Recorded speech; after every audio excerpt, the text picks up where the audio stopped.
Hello everybody, welcome back to Randy Sports Drink Review. I'm Randy Suku. This is part of a video series I'm doing to review the Maurten Sports Drink and during my preparations for the Jack and Jill Marathon.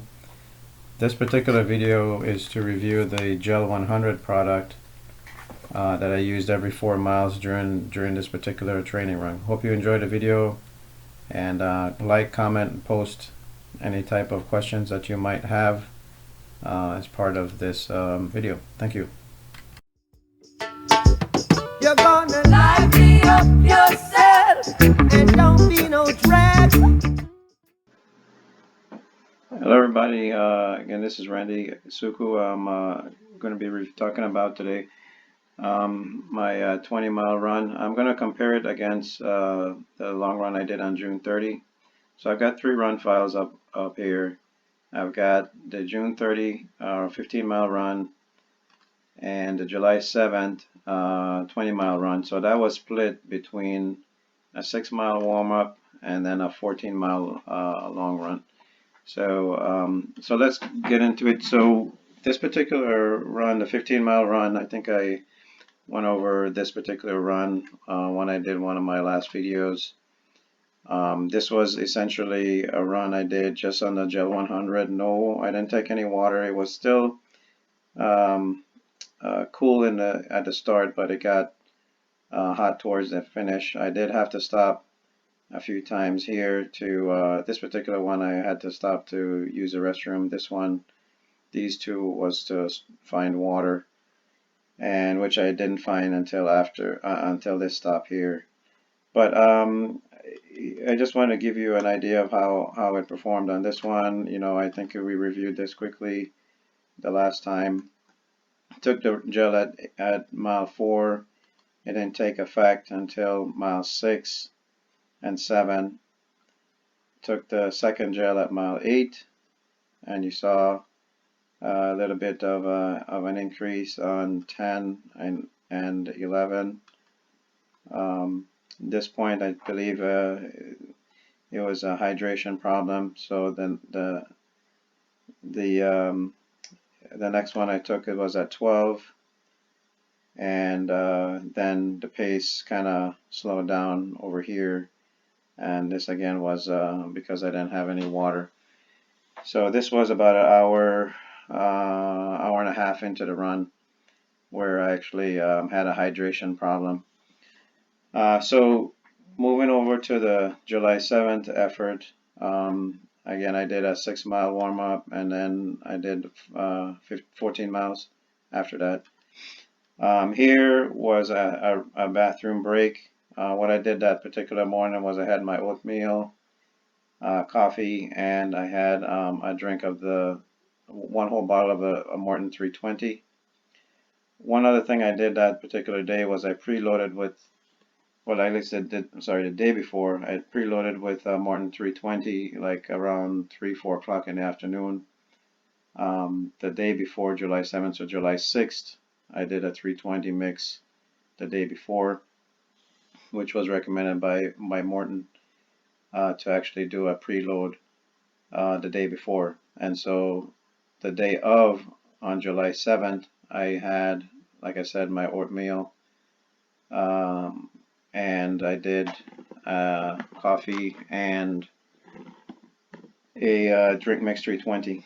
So here it was I took the Maurten 320 about, I'd say, 2 hours before I ran with breakfast, and I still had an issue with using the restroom here. So with my particular experience now, it's probably best to back it up like 2 to 3 hours before you actually run.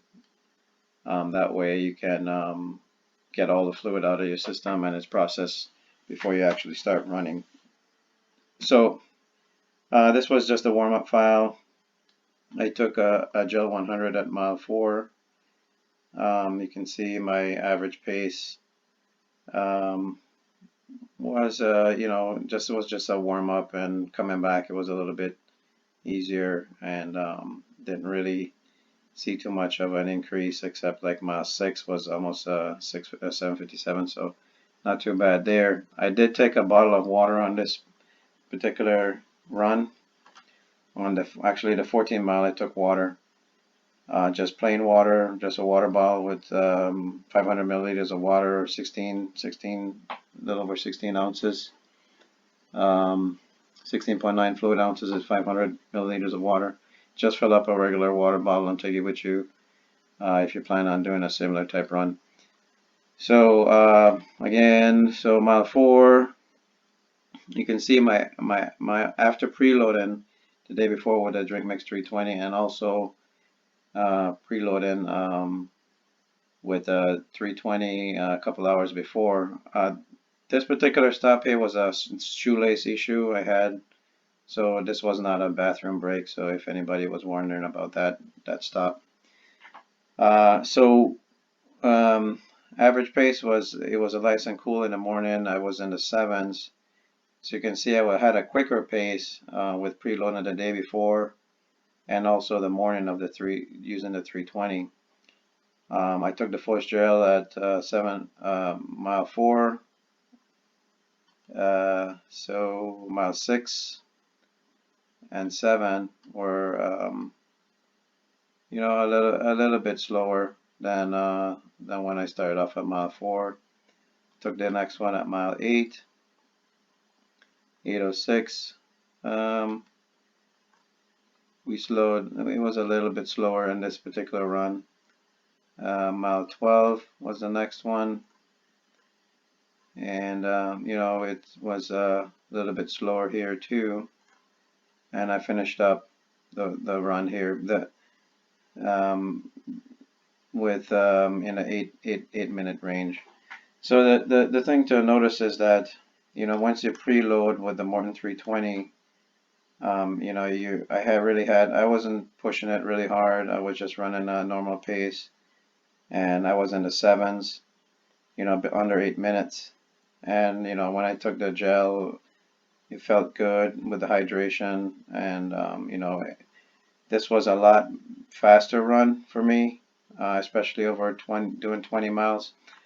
Keeping in mind that I already had 6 miles on my legs when I started this particular run, and I was in the 7s for 7 minute, right under 8 minute pace for most of the run. And I wasn't trying to push it on this run again. I was mostly trying to get the miles in. So as you can see, this particular run was a lot better compared to the June 30 run, where I kind of fell apart the last part of the last 4 miles or so of the run. So this was a lot felt more energetic, more easier to run. It was about same time of day that I ran. 5:46 is when I started on June 30. This was a little bit earlier too, so it was a little bit cooler. Not much though towards the end at 6 o'clock. So the main takeaway for this particular video is the Gel 100 performed well on the long run if I took water with me, or if you find if you hydrate well while doing the Gel 100, you will have better results. So comment, post, let me know if you have any questions about the Gel 100, or any questions on any of these videos I've been doing in my preparation for the Jack and Jill Marathon. Uh, Thank you very much, and thanks for watching.